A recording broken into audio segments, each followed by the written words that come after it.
Right, hello guys and welcome back to another video. So, this video I'm going to be talking about the book. How far through am I? About halfway through. Master Your Emotions. It's actually a great book so far. It's using a lot of practical examples to explain things, and there's a few main points again I want to share with you. So there's 4 parts to this book: what emotions are, what impacts your emotions, how to change your emotions, and how to use your emotions to grow. So I'm about halfway through part 3, how to change your emotions. So I can only really go up to that point in this video, but I should have finished it fairly soon, but in the next video I'll be able to give a full overview and everything I think about the book. But anyway, for this video I've again got some main points to talk about. I've only got 2 sticky notes on proper main points. One's improve sleep and the other is using your body to influence emotions. But I've got a lot of highlighted bits off of as I've been reading through it. I've thought that'd be a good thing to talk about. And there's a main part as well, the using your body to influence your emotions. I'm going to talk a bit about an experiment that was done, and yeah, that's really it. Right, so first bit, you can pause and read all of this yourself if you want, but I'm just going to read the main parts. So when you think about it, the probability of you being born was extremely low.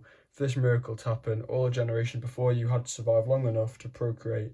In their quest for survival and procreation, they must have faced death hundreds or perhaps thousands of times. Fortunately, unlike your ancestors, you're probably not facing death every day.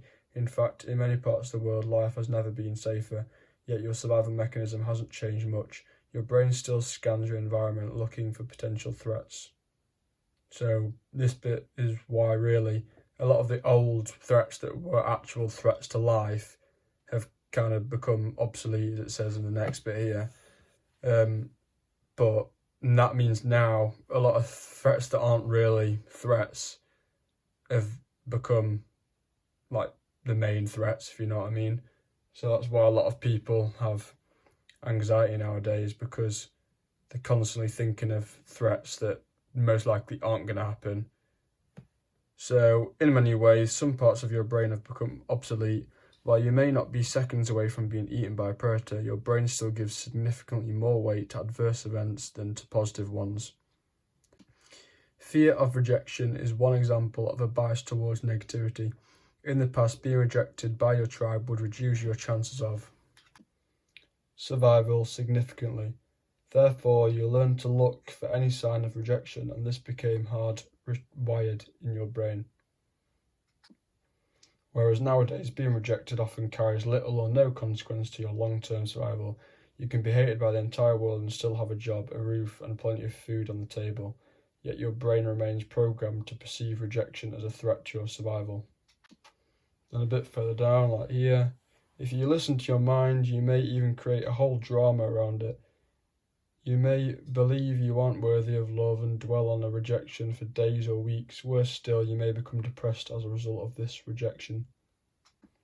One single criticism can often outweigh hundreds of positive ones. That's why an author with 55-star reviews is likely to feel terrible when they receive a single 1-star review. And even further down, the fear of rejection can also lead you to over-dramatize events.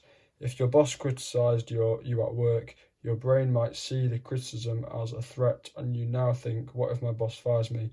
What if I can't find a job quickly enough and my wife leaves me? What about my kids? What if I can't see them again?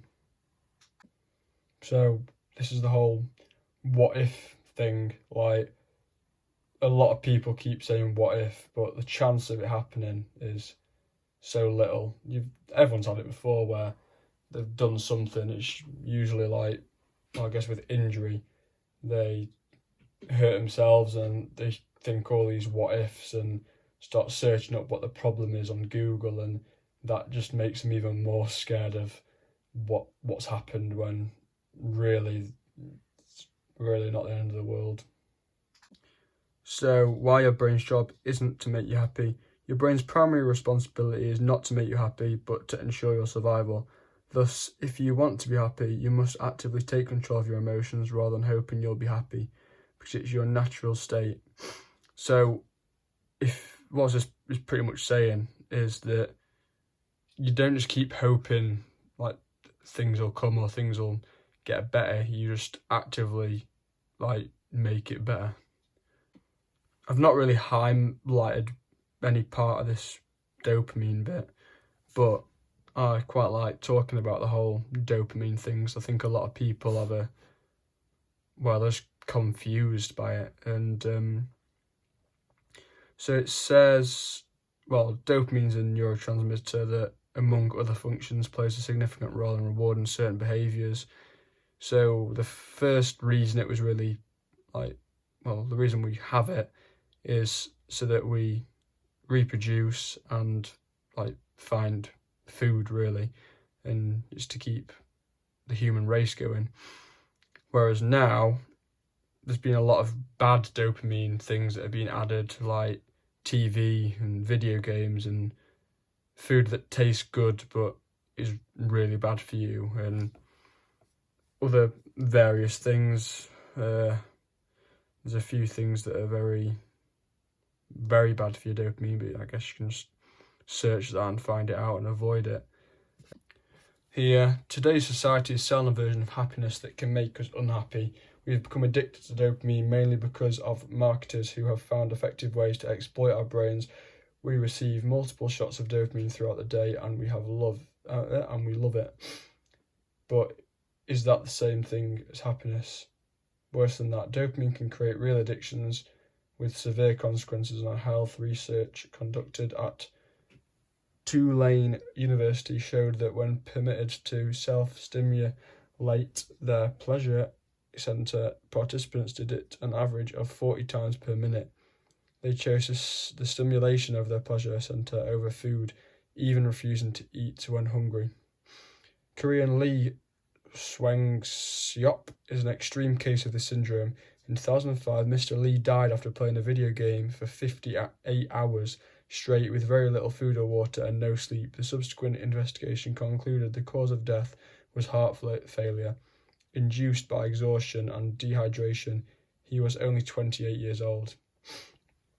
So this whole dopamine thing, as I said earlier, it's just been completely confused, and people think the dopamine and the brain and all that, the whole system thinks because you're getting dopamine or your body's giving you dopamine, you're actually completing something and you're actually being successful. But now people are just getting dopamine without even completing anything or, like I say, being successful. So your brain's all messed up, and this just means that people never want to work hard for anything as well in the actual real world, because nothing will give them as high dopamine hitters playing video games or doing any other kind of thing that gives you a dopamine spike. So then no one becomes successful in the real world. Right, the one day I will myth.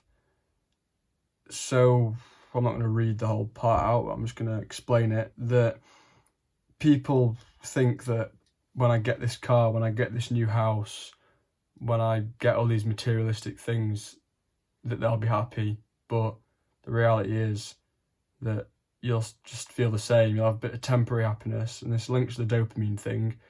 People I really want a pizza, they're really happy, they eat it, they're happy for the 10 minutes they eat it, and then that temporary happiness is gone, which is the problem with dopamine, which I was talking about. So it says your mind quickly acclimates to new situations, which is probably the result of evolution, and our need to adapt continually to survive and reproduce. This acclimatization It's probably why the new car or house you want will only make you happy for a while. Once the initial excitement wears off, you'll move on to crave the next exciting thing. This phenomenon is known as hedonic adaptation. So it's another thing with humans, we constantly strive for the next big thing, the next better thing, more all the time. So people with cars, let's say, they'll be like, oh, I really want this, I don't know, and certain Audi because it looks nice. They'll get that and then they'll have it for however long and they'll be like, oh, now I want the next car up, and it'll just keep going, it won't end. And well, it's just how humans are really, because it's how survival were. We'd like get a certain thing and then work and work and work to get the next thing, and that's, like I say, how our whole survival worked many, many years ago. Right, so I'm editing right now and I found out how long this would actually be. I think it's like 37 minutes and it's only half of the book review. So I'm going to split into 3 parts, I think. So this is the end of the first part. Thanks for watching.